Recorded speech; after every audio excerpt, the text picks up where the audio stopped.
Hey, good morning, Wildcats. I am going to start on Chapter 11, the Firebolt. I hope you guys had a great weekend. I am sporting a pretty cool shirt for you today. It's my original 4-H shirt. Our club was named Llama Amigos. I think I wore this once to class, too. It's like my favorite sweatshirt. I am trying to be really bright and cheerful today, so I figured this was the perfect shirt to wear for our Read Aloud.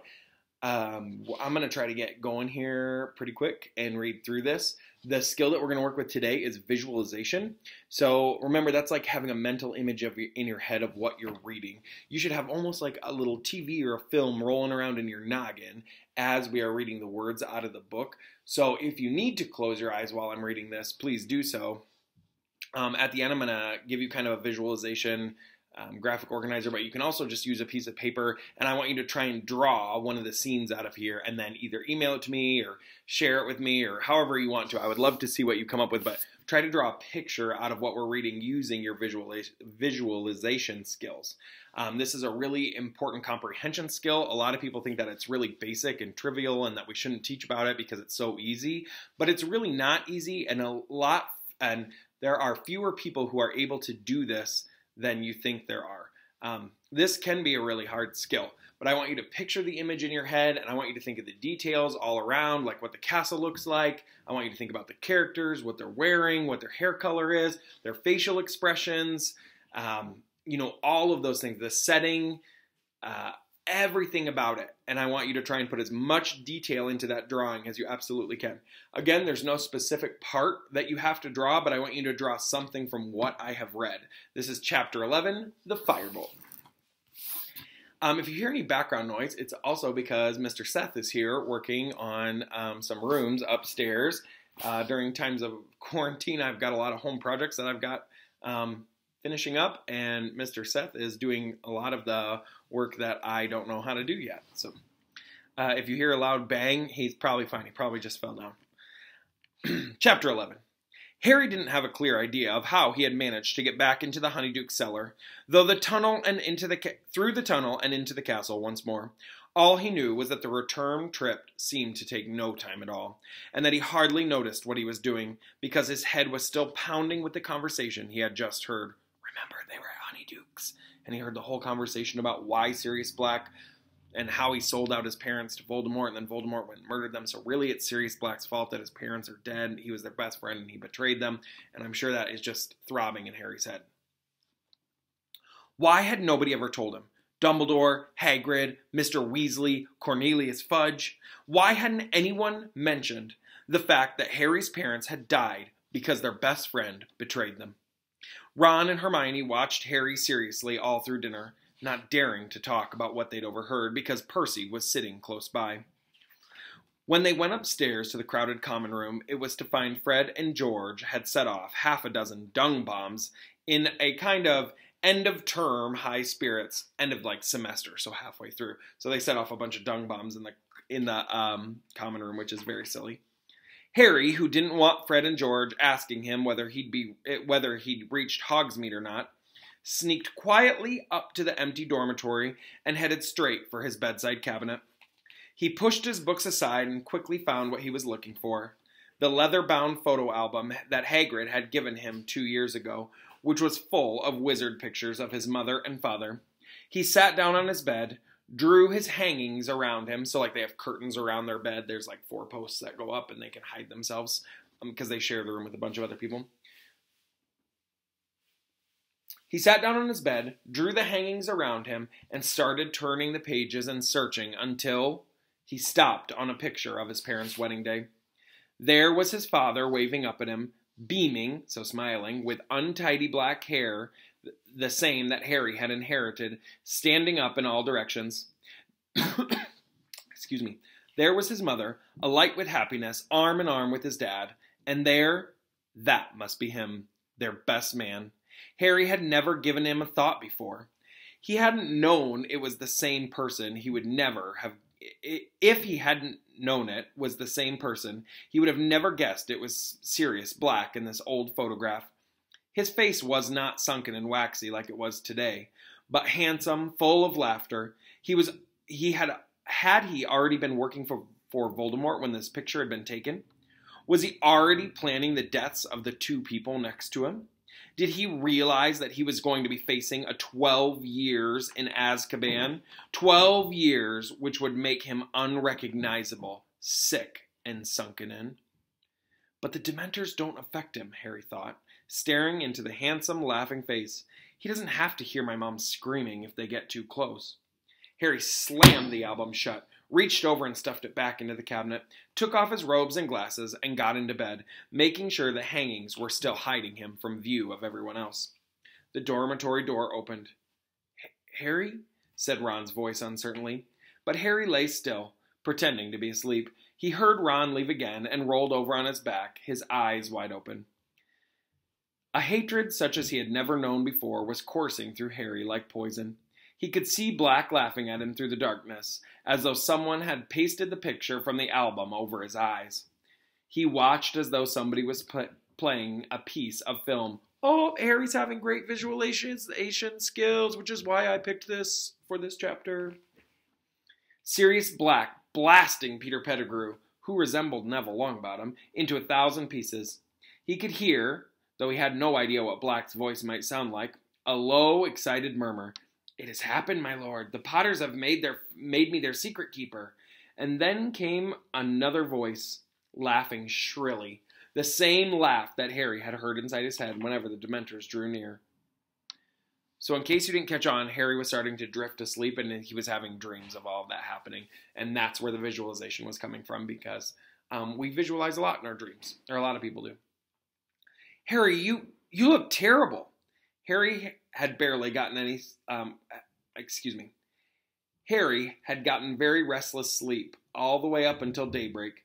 He had awoken to find the dormitory deserted. He dressed and went down the spiral staircase to a common room that was completely empty except for Ron, who was eating a peppermint toad and massaging his stomach, and Hermione, who had spread her homework out over 3 tables. Where is everyone?" "Gone. It's the first day of the holidays, remember? Over Christmas break," said Ron, watching Harry closely. "It's nearly lunchtime. I was going to come and wake you up in a minute. You've been asleep." Harry slumped into a chair next to the fire. Snow was still falling outside the windows. Crookshanks was spread out in front of the fire like a large ginger or red-colored rug. "You really don't look well, you know," said Hermione, peering anxiously into his face. I'm fine," said Harry. "Harry, listen," said Hermione, exchanging a look with Ron. "You must be really upset about what we heard yesterday. But the thing is, you mustn't go do anything stupid." "Like what?" said Harry. "Like trying to go after Sirius Black yourself," said Ron sharply. Harry could tell they had rehearsed this conversation while he was asleep. He didn't say anything. You won't, will you?" said Hermione. "Because Black's not worth dying for," said Ron. Harry looked at them. They didn't seem to understand at all. "Do you know what I see and hear every time a Dementor gets too near me?" Ron and Hermione shook their heads, looking apprehensive. "I can hear my mom screaming and pleading with Voldemort. And if you heard your mom screaming like that, just about to be killed, you wouldn't forget it really quickly. And if you found out someone who was supposed to be a friend of hers betrayed her and sent Voldemort after her, there's nothing you can do," said Hermione, looking stricken. "The Dementors will catch Black, and he'll go to Azkaban, and serves him right." "You heard what Fudge said. Black isn't affected by Azkaban like normal people are. It's not punishment for him like it is for others." "So what are you saying?" said Ron, looking very tense. "You want to kill Black or something?" "Don't be silly," said Hermione in a panicky voice. Harry doesn't want to kill anyone, do you, Harry?" Again, Harry didn't answer. He didn't know what he wanted to do. All he knew was that the idea of doing nothing, while Black was at liberty, free, was almost more than Harry could stand.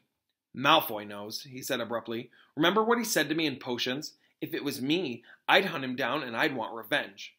"You're going to take Malfoy's advice instead of ours?" said Ron fiercely. "Listen, you know what Pettigrew's mother got back after Black had finished with him. Dad told me. Order of Merlin, first class, and Pettigrew's finger in a box. That was the biggest piece of them that they could find. Sirius Black is a madman, Harry, and he's dangerous." Malfoy's dad must have told him, said Harry, ignoring Ron. He was right in Voldemort's inner circle. Say you-know-who, will you? Interrupted Ron angrily. Remember, the wizards don't like saying Voldemort's name. Like, it's almost like a really bad curse word. It's really awful. They say you-know-who instead.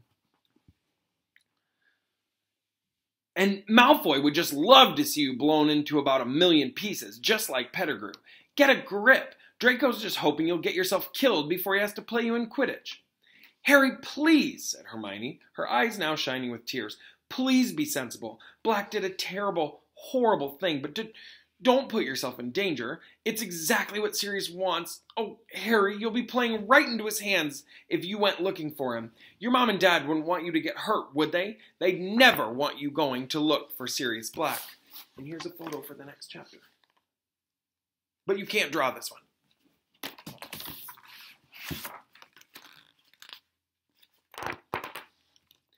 I'll never know what they wanted because thanks to Sirius Black, I've never spoken to them, said Harry shortly. There was a silence in which Crookshanks stretched luxuriously, flexing his claws. Ron's pocket quivered. Look, said Ron, obviously casting around for a change of subject. It's the holidays. It's nearly Christmas. Let's go down and see Hagrid. We haven't visited him forever.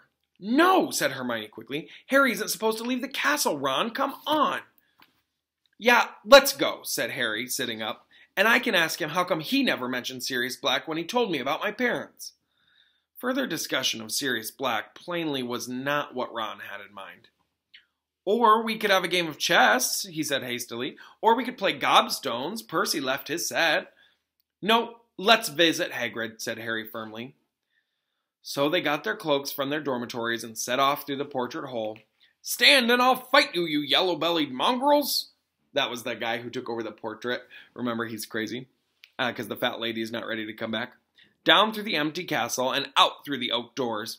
They made their way slowly down the lawn, making a shallow trench in the glittering, powdery snow, their socks and the hems of their cloaks soaked and freezing. The forbidden forest looked as though it had been enchanted, each tree smattered with silver, and Hagrid's cabin looked like an iced cake. Ron knocked, but there was no answer. He's here. He didn't leave for the holidays, did he? Said Hermione, who was shivering under her cloak. Ron had his ear to the door. There's a weird noise, he said. Listen, is that Fang? Harry and Hermione put their ears to the door, too. From inside the cabin came a series of low, throbbing moans. Think we better go and get someone? Said Ron nervously. Hagrid! Called Harry, thumping on the door. Hagrid, are you there? There was a sound of heavy footsteps, and the door creaked open. Hagrid stood there with his eyes red and swollen, tears splashing down the front of his leather waistcoat. You've heard, he bellowed, and he flung himself into Harry's neck. Hagrid being at least twice the size of a normal man, this was no laughing matter. Harry, about to collapse under Hagrid's weight, was rescued by Ron and Hermione, who each seized Hagrid under an arm and heaved him back up. Harry, helping, Hagrid allowed himself to be steered to a chair and slumped over the table, sobbing uncontrollably, which means like crying uncontrollably. His face glazed with tears, which dripped down in his tangled beard. Hagrid, what is it? Said Hermione aghast. Harry spotted an official-looking letter lying open on the table. What's this, Hagrid? Hagrid's sobs redoubled, which means they doubled, but he shoved the letter towards Harry, who picked it up and read aloud. Dear Mr. Hagrid, further to our inquiry into the attack by a hippogriff on a Slytherin student in your class, we have accepted the assurances of Professor Dumbledore that you bear no responsibility for the regrettable incident. Well, that's great, Hagrid. Basically, it said, Professor Dumbledore vouched for you. You are not in trouble for what happened. You were responsible. Well, that's okay then, Hagrid, said Ron, clapping Hagrid on the shoulder. But Hagrid continued to sob and waved one of his gigantic hands, signaling Harry to read on. However, we must register our concern about the hippogriff in question. We have decided to uphold the official complaint of Mr. Lucius Malfoy, and this matter will therefore be taken to the Committee for the Disposal of Dangerous Creatures. The hearing will take place on April 20th, and we ask that you present yourself and your hippogriff at the committee's offices in London on that date. In the meantime, the hippogriff should be tethered and isolated. Yours in friendship.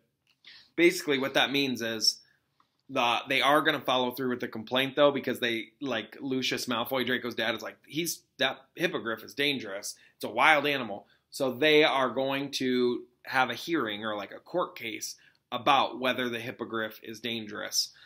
And then if so, there followed a list of the school governor's names. Oh, said Ron, but you said Buckbeak isn't a bad hippogriff, Hagrid. I bet he'll get off. Yeah, don't count on them gargoyles at the Committee for the Disposal of Dangerous Creatures, choked Hagrid, wiping his eyes on his sleeves. They've got it in for creatures. Which means, like, they're out to get the creatures. A sudden sound from the corner of Hagrid's cabin made Harry, Ron, and Hermione whip around. Buckbeak, the hippogriff, was lying in the corner, chomping on something that was oozing blood all over the floors. I couldn't leave him tied up out there in the snow, choked Hagrid, all on his own, at Christmas, so I brought him in. This might be a cool scene to draw a picture of. Harry, Ron, and Hermione looked at each other. They had never seen eye to eye with Hagrid about what he was called interesting creatures, and other people called terrifying monsters. On the other hand, there didn't seem to be any particular harm in Buckbeak. In fact, by Hagrid's usual standards, Buckbeak was actually cute. You'll have to put up a good, strong defense, Hagrid, said Hermione, sitting down and laying a hand on Hagrid's massive forearm. I'm sure you can prove that Buckbeak is safe. Won't make no difference, sobbed Hagrid. Them disposal devils, they're all in Lucius Malfoy's pockets, scared of him. And if I lose the case, Buckbeak... Hagrid drew a finger swiftly across his throat and gave a great wail and lurched forward, his face in his arms. What about Dumbledore, Hagrid? Said Harry. He's done more'n enough for me already, groaned Hagrid. Got enough on his plate, what with keeping them Dementors out of the castle and Sirius Black lurking around. Ron and Hermione looked quickly at Harry as though expecting him to start berating Hagrid for not telling him the truth about Black. But Harry couldn't bring himself to do it, not now that he saw Hagrid so miserable and scared. Listen, Hagrid, he said, you can't give up. Hermione's right, you just need a good defense. You can call us as witnesses. I'm sure I've read about a case of hippogriff baiting, said Hermione thoughtfully, where the hippogriff got off. I'll look it up for you, Hagrid, and see exactly what happened. Hagrid howled still more loudly. Harry and Hermione looked up at Ron to help. Shall I make some tea? Said Ron. Harry stared at him. Well, it's what my mom does whenever somebody else is upset, Ron muttered, shrugging. At last, after many more assurances of help, with the steaming mug of tea in front of him, Hagrid blew his nose on a handkerchief the size of a tablecloth and said, You're right. I can't afford to go to pieces. Gotta pull myself together. Fang the boarhound came timidly out from under the table and laid his head on Hagrid's knee. I've not been myself lately, said Hagrid, stroking Fang with one hand and mopping his face with the other. Worried about Buckbeak and no one liking my classes. We do like them, lied Hermione at once. Yeah, they're great, said Ron, crossing his fingers under the table. How are the flobberworms? Dead, said Hagrid gloomily. Too much lettuce. Oh, no, said Ron, his lip twitching. And them Dementors make me feel ruddy terrible and all, said Hagrid with a sudden shudder. I gotta walk past them every time I want a drink in the Three Broomsticks. It's like being back in Azkaban. He fell silent, gulping his tea. Harry, Ron, and Hermione watched him breathlessly. They had never heard Hagrid talk about his brief spell in Azkaban before. After a pause, Hermione said timidly, Is it awful in there, Hagrid? You've no idea, said Hagrid quietly. I've never been anywhere like it. I thought I was going mad. Kept going over horrible stuff in my mind. The day that I got expelled from Hogwarts, the day my dad died, day I had to let Norbert go. Remember the Norbert from the first book, Norbert the Dragon? His eyes filled with tears. Norbert was the baby dragon Hagrid had once won in a game of cards. You can't really remember. You